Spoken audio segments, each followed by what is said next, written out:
জুলুক এই নামটি শুনলেই আমাদের চোখের সামনে ভেসে ওঠে পাহাড়ি সেই আঁকাবাঁকা পথের ছবি। সিল্ক রুট ভ্রমণের এক অনন্য রত্ন হলো জুলুক, এক অপার্থিব সৌন্দর্যের আবাস। সমুদ্র পৃষ্ঠ থেকে প্রায় 10,000 ফুট উচ্চতায় অবস্থিত এই পাহাড়ি জনপদ প্রকৃতি, ইতিহাস ও বীরত্ব গাথা যেন পাশাপাশি অবস্থান করে।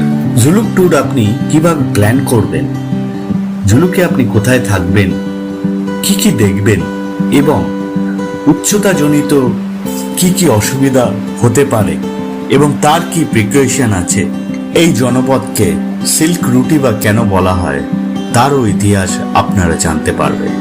সম্পূর্ণ ইনফরমেশন পেতে হলে ডেসক্রিপশনে দেওয়া লিংকে ক্লিক করে জুলুকের সম্পূর্ণ ভিডিওটি দেখে নিন। এছাড়া আমাকে কমেন্টস করে জানাতে পারেন যদি কোনো কোশ্চেন থাকে।